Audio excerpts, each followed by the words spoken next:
कहते हैं कि रक्षाबंधन का जो पर्व होता है वो भाई बहन के लिए बड़े ही उत्साह का पर्व होता है। भाई बहन के मिलन का पर्व होता है। बहन अपने भाई की राखी बांधने के लिए बड़ी उत्सुक रहती है, बड़ी भावुक रहती है कि मैं कब मायके जाऊं और मैं अपने भाई को राखी बांधूं। ऐसे ही एक बहन अपने भाई को राखी बांधने के लिए रक्षाबंधन के पर्व पर जब अपने मायके पहुंचती है अपने भाई के घर, और घर जाकर के वहां बेल बजाती है दरवाजे पर, तो उसकी भाभी दरवाज़ा खोलती है। फिर भाभी अपनी ननद को पहचानने से इनकार कर देती है, कहती है कि तुम कौन हो और कहाँ से आई हो। और फिर ननद कहती है कि भाभी तुमने मुझे पहचाना नहीं, मैं तुम्हारी ननद हूँ। वो कहती है कि मेरी कोई ननद नहीं है, मैं किसी ननद को नहीं जानती। और यह कह कर के वो उसे घर के अंदर नहीं घुसने देती और उसी के सामने दरवाज़ा बंद कर लेती है। फिर वो बहन वहां से रोती बिलखती हुई अपने भाई को याद करती हुई वहां से वापस लौट जाती है। जब ये बात भाई को सुनने को मिलती है कि हमारी बहन आई थी और हमारी बीवी ने उसे अंदर नहीं घुसने दिया, तो वो आग बबूला हो जाते हैं। फिर वो अपनी पत्नी के साथ क्या करते हैं, ये पूरी सच्चाई आज इस वीडियो के माध्यम से जानने का प्रयास करेंगे। नमस्कार, प्रणाम, मैं हूँ रितेश कुमार। दरअसल आज की जो सच्ची घटना मैं आपको सुनाने के लिए जा रहा हूँ, आज की सच्ची कहानी राजस्थान की है। राजस्थान में एक राम भरोसे नाम का व्यक्ति रहता था, जो अपनी पत्नी थी उसकी और 2 बच्चे थे। एक लड़का था जिसका नाम रमेश था और एक लड़की थी जो छोटी थी लड़के से, उसका नाम रूबी था। राम भरोसे बड़े अच्छी तरह से अपने परिवार का पालन पोषण कर रहे थे। अपनी मेहनत मजदूरी, खेती किसानी जो भी किया करते थे, उससे अपने बच्चों का भरण पोषण कर रहे थे। धीरे धीरे यूं ही वक्त बीतता चला जाता है। कहते हैं कि इंसान के जीवन में कब चढ़ाव उतार आ जाए ये कुछ कहा नहीं जा सकता, ये तो सब समय और किस्मत की बात होती है। इंसान कहां से कहां पहुंच जाता है क्षण भर में पता नहीं लगता, और बड़े बड़े लखपति कंगालपति होते हुए देखे हैं क्षण भर में, ये भी कुछ कहा नहीं जा सकता, ये तो सब विधि का विधान है। इस प्रकार से राम भरोसे भी अपने परिवार का भरण पोषण कर रहा था। लेकिन धीरे धीरे वक्त बीतता है और राम भरोसे की जो पत्नी थी उसका देहांत हो जाता है, वो खत्म हो जाती है। तब उनके ऊपर जिम्मेदारियां और भी ज़्यादा बढ़ जाती हैं, क्योंकि लड़की छोटी थी, ज़्यादा काम धंधा करने के लायक नहीं थी, लड़का उससे बड़ा था। तब सभी लोग, गांव के लोग कहते हैं कि देखो भाई, तुम्हारा लड़का सियाना हो गया है, बड़ा हो गया है, अब तुम इसका विवाह कर लो तो तुम्हें थोड़ा आराम मिल जाएगा। क्योंकि अभी तुम खाना बनाते हो, घर का सब काम काज करते हो, उसके बाद तुम खेतों में जाकर के काम करते हो, मजदूरी करते हो, फिर शाम को आकर के अपना भोजन बनाते हो, सारा काम घर का करते हो, तो तुम्हें थोड़ा आराम मिल जाएगा। सब लोग जब इस बात को कहते हैं, क्योंकि उनकी जो लड़की थी रूबी, वो पूर्ण रूप से अभी काम करने की योग्य नहीं हो पाई थी, सक्षम नहीं थी, तो सभी की वो बात मान लेता है और राम भरोसे और अपना जो लड़का होता है जिसका नाम रमेश था, वो रमेश का विवाह कर लेता है। और रमेश का जब विवाह होता है तो उसकी पत्नी का नाम भावना था। वो दुल्हन बनकर के जब रमेश के घर में आती है और पत्नी बड़े एक दूसरे से मिल करके रहने लगते हैं। धीरे धीरे यूं ही वक्त बीतता है, लेकिन भावना जो थी वो बहुत ही कुटिल व्यवहार की औरत थी। वो अपने अहंकार में रहती थी, अपने घमंड में रहती थी हमेशा। वो अपने सुंदरता के आगे किसी को भी घर में नहीं समझती थी, यानी उसके अंदर बेकार का अहंकार था। अहंकार तो किसी का चलता ही नहीं है, चाहे वो इंसान हो, चाहे देवता हो, चाहे दानव हो, मानव हो, कोई भी हो, लेकिन अहंकार एक दिन इंसान का पतन कर देता है। और जिस दिन इंसान के अंदर अपनी खूबसूरती, धन दौलत का और बल का अभिमान आ जाता है, अहंकार आ जाता है, उसी दिन उसका पतन शुरू हो जाता है। भावना बहुत बड़ी अहंकारी थी। वो सोच रही थी कि मैं इस घर की मालकिन हूँ, और अपनी ननद से कभी सीधे मुंह बात नहीं करती थी। हमेशा अपनी ननद से सारा घर का काम करवाती थी और हमेशा उससे झुझला करके बात करती थी। कभी वो अपनी ननद से प्यार से बात नहीं करती थी। लेकिन उसका जो पति था रमेश, वो इस बात को नहीं देख पा रहा था, क्योंकि वो हर समय अपने काम धंधे से बाहर रहता था, काम धंधे करने के लिए चला जाता था। तो वो घर की स्थिति को नहीं ज़्यादा गौर कर रहा था। उसने सोचा कि घर पर पत्नी है, बहन है, पापा हैं, तो मुझे क्या ज़रूरत है घर की स्थिति देखने की। वो बाहर ज़्यादा फोकस देता था। इधर राम भरोसे ने जब स्थिति देखी कि हमारी जो पुतबहू है, हमने इसे मतलब इसका विवाह अपने बच्चे का इसलिए किया था कि हमें थोड़ा आराम मिलेगा, हमारी बेटी को सुख मिलेगा, वो अभी काम करने के योग्य नहीं है, लेकिन इसने तो हमारी बेटी का जीना हराम कर दिया है और मैं अपनी बेटी का दुख ऐसे कब तक देखूंगा। धीरे धीरे इसी प्रकार से 2 सालें और बीत जाती हैं। जब उनकी लड़की थोड़ी सियानी हो जाती है तब सब लोग कहते हैं कि ऐसा करो राम भरोसे, तुम्हारी तबीयत भी सही नहीं रहती, क्योंकि राम भरोसे भी बीमार रहने लगे थे। अपनी लड़की की जब ये स्थिति देखते हैं तो वो और ज़्यादा चिंता करने लगते हैं और ज़्यादा परेशान रहने लगते हैं। उन्होंने सोचा कि अब मैं अपनी लड़की की शादी कर दूं, क्योंकि अगर मैं मर गया तो पता नहीं मेरे पीछे ये मेरी पुतबहू मेरी बेटी का क्या हासिल करेगी। मेरे जीते जी ये मेरी बेटी को नहीं देख सकती है। मेरा बेटा हमेशा काम से बाहर रहता है और मैं ये स्थिति अपने बेटे से कहूँगा तो वो अपनी बीवी को मारेगा पीटेगा और ये फिर रूठ करके अपने मायके चली जाएगी तो घर हमारा ही बिगड़ेगा। इसलिए हम सबसे पहले जो समस्या है उसी का समाधान किए देते हैं। राम भरोसे ये विचार करके अपने जो जमीन थी उसकी पुश्तैनी उसे गिरवी रख देता है और किसी से पैसा थोड़ा बहुत उधार लेता है और अपनी बेटी रूबी का विवाह कर देता है। रूबी का जहाँ विवाह होता है वहाँ पहले तो बड़ी अच्छी तरह से प्रक्रिया चल रही थी, बहुत अच्छे से उसका हिसाब किताब था, वो बहुत अपने ससुराल में खुश थी और राम भरोसे भी खुश थे कि हाँ हमारी बेटी अच्छे घर में पहुँच गई है।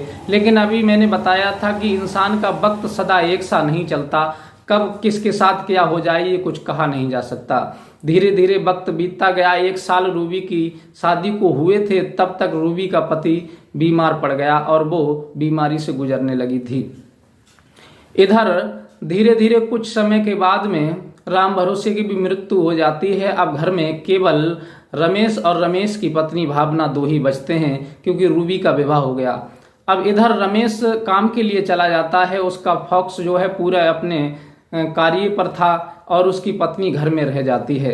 धीरे धीरे यूं ही वक्त बीतता चला जाता है। एक दिन जब रक्षाबंधन का पर्व आता है तो हर बहन के दिल में ये खुशी जागृत होती है। हर बहन ये सोचती है कि मैं अपने भाई की राखी बांध करके आऊं, अपने मायके वालों से अपनी भैया भाभी से मिल करके आऊं।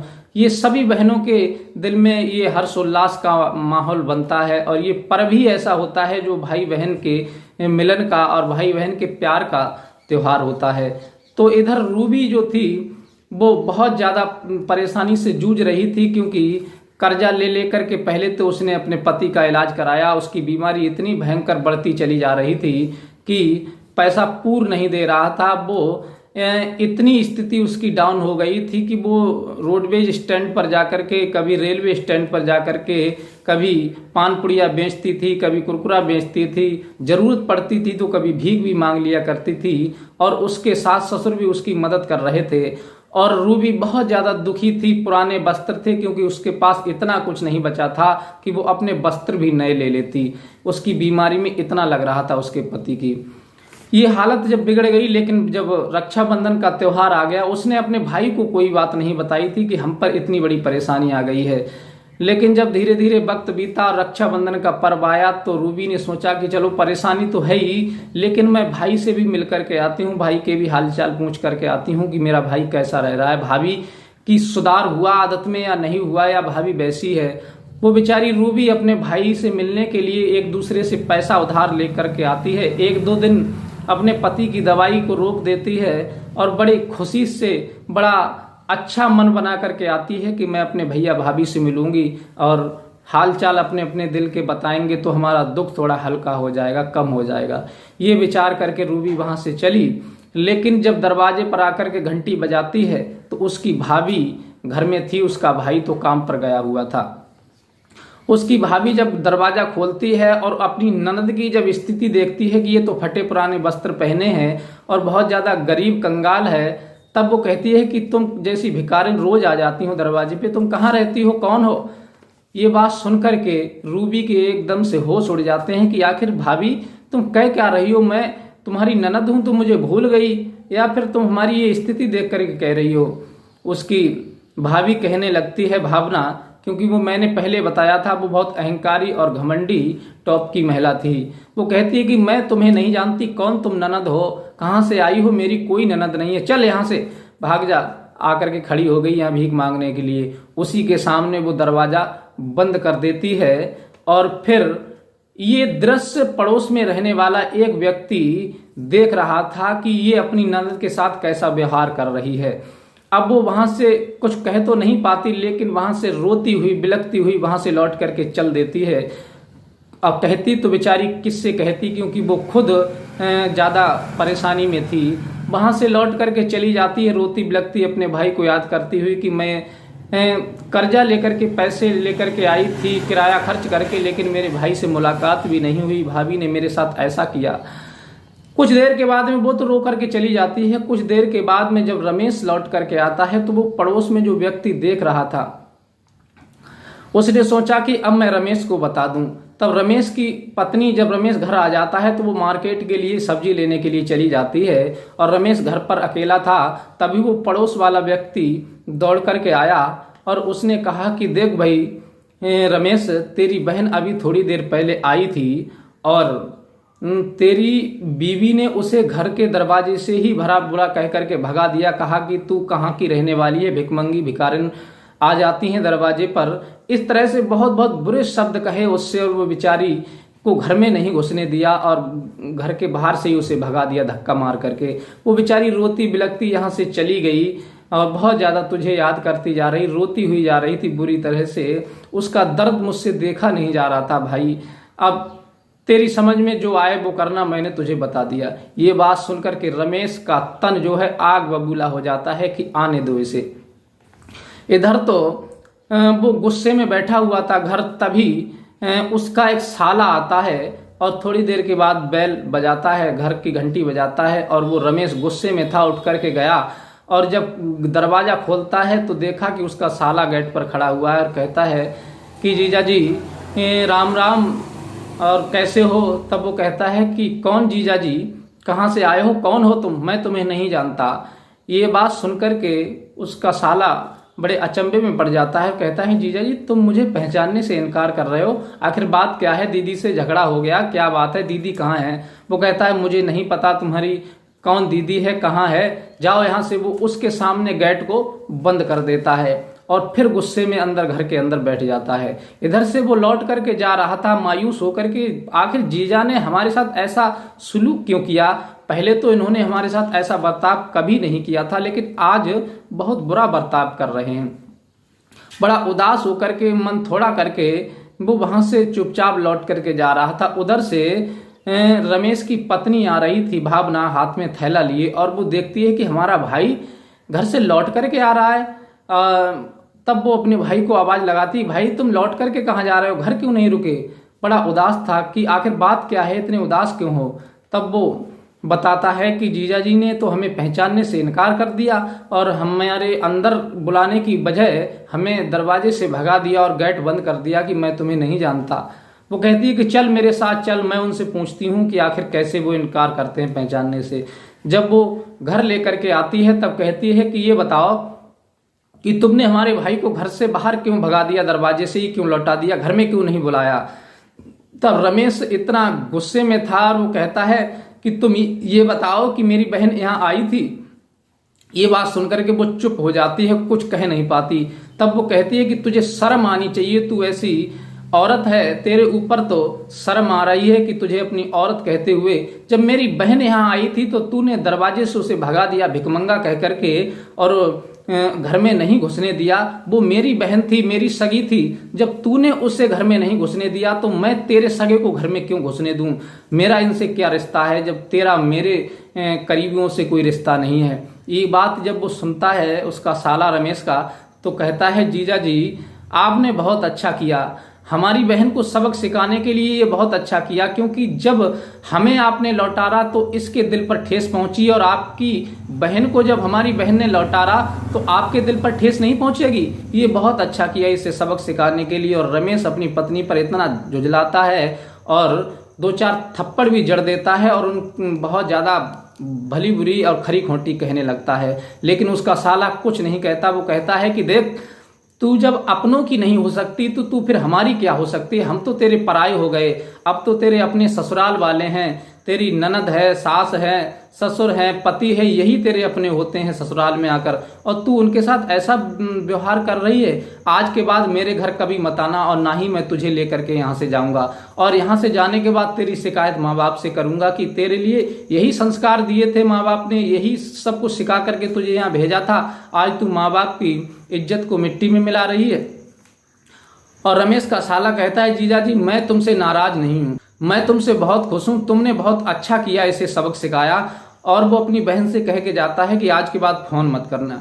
वो वहां से चला जाता है, अपनी बहन को बुला करके नहीं ले जाता रक्षाबंधन के पर्व पर, उसकी आदत को देख करके, उसके व्यवहार को देख करके। और वो अपने घर जा करके कहता है अपने माँ बाप से कि जिस भावना ने अपनी ननद के साथ ऐसा सलूक किया, तो ये सुन करके उसके भी, भावना के माँ बाप भी भावना से बहुत ज़्यादा खरी खोटी कहते हैं फ़ोन करके, और कहते हैं कि आज के बाद हमारी घर की तरफ मुंह करके मत देखना। हमने कितनी तुझे संस्कार दिए थे और कितने लाड़ प्यार से तुझे पाला था, लेकिन इस बात के लिए नहीं पाला था कि तू घर में बिघन डाल दे और अपनों को अपना ना समझे। तू हमारी क्या होगी, तू जब अपनों की नहीं हो रही है, आज के बाद फ़ोन मत करना और ना ही आना, ये कह करके वो फ़ोन काट देते हैं। इधर भावना बहुत ज़्यादा टूट जाती है। और साथियों कहते हैं कि घमंडी व्यक्ति के लिए एक दिन नीचा दिखना बहुत ज़रूरी होता है। ऐसे व्यक्ति के साथ ऐसा ही व्यवहार करना चाहिए और उसके साथ ऐसे ही बर्ताव करो, तभी उसे अकल आती है और उसका घमंड दूर होता है। इधर तो वो लोग सब नाराज हो जाते हैं मायके वाले, और रमेश अपनी पत्नी को छोड़ करके और अपनी बहन के घर जब जाता है तो देखता है उसका पति चारपाई पर पड़ा हुआ है।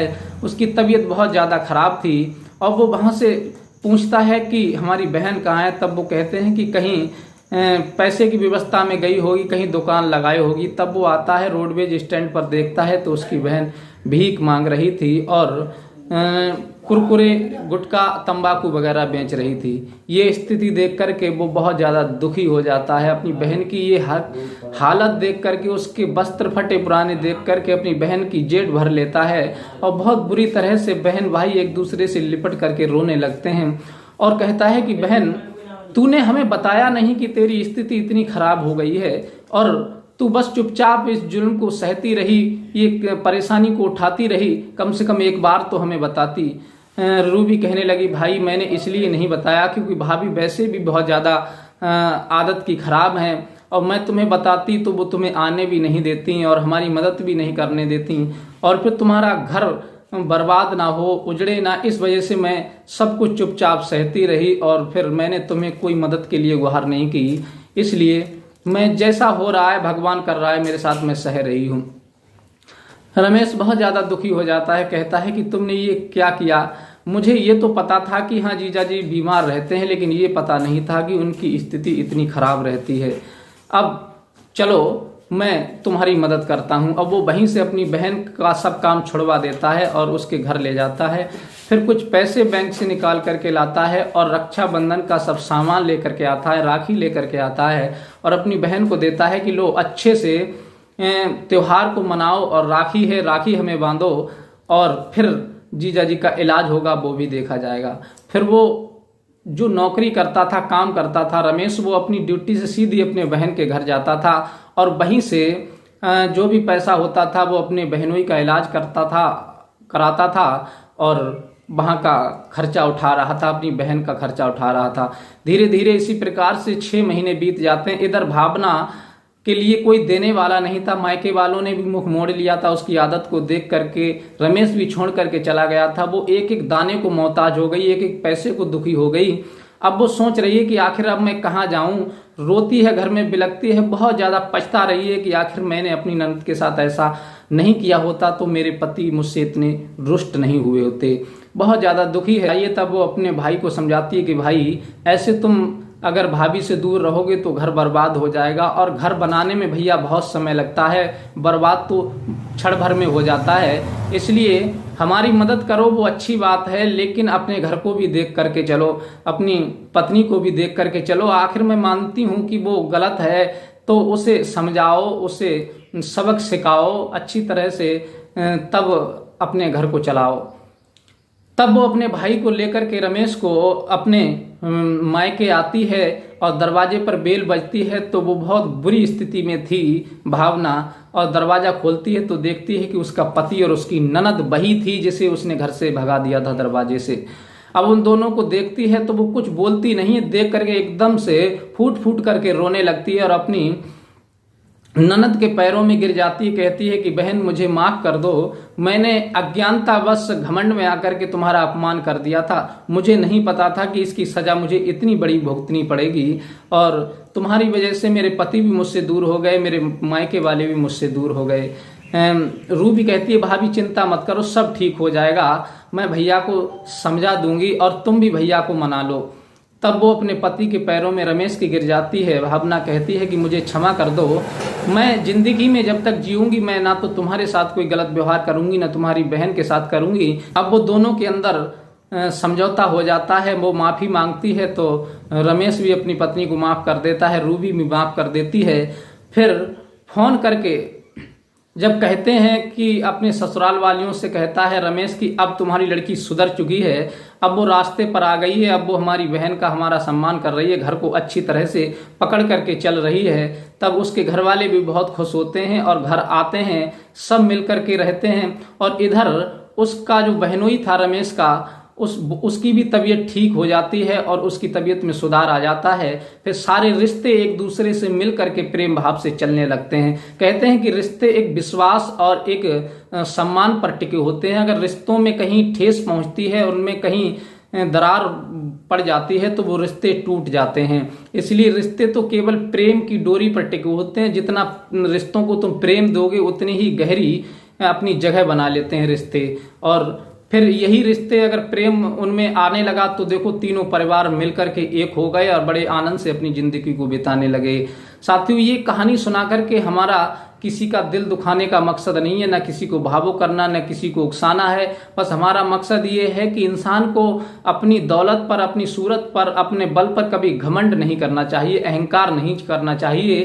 कहते हैं कि अहंकार का पतन उसी दिन से शुरू हो जाता है जिस दिन से इंसान अपने आप को कुछ समझने लगता है। इसलिए रिश्तों में प्रेम बढ़ाएं और अपनों को और ज्यादा नजदीकी में लाने के लिए प्रेम की डोरी बिछाएं, प्रेम का जाल बिछाएं, तभी रिश्ता तुम्हारे कायम रहते हैं। और पति पत्नी का रिश्ता एक विश्वास पर होता है और जो भी रिश्ते होते हैं वो सब एक विश्वास पर ही टिके होते हैं, प्रेम पर टिके होते हैं। इसलिए अच्छे से अपने रिश्तों को प्रेम के बंधन में बांध करके रखें और पति पत्नी एक दूसरे पर विश्वास करें और अच्छी तरह से मिलजुल करके रहें। यही कहानी का उद्देश्य है। ये कहानी आपको अच्छी लगी हो तो हमारे चैनल को लाइक सब्सक्राइब करें और मिलते हैं इसी प्रकार की कोई नई घटना के साथ, नई कहानी के साथ। तब तक के लिए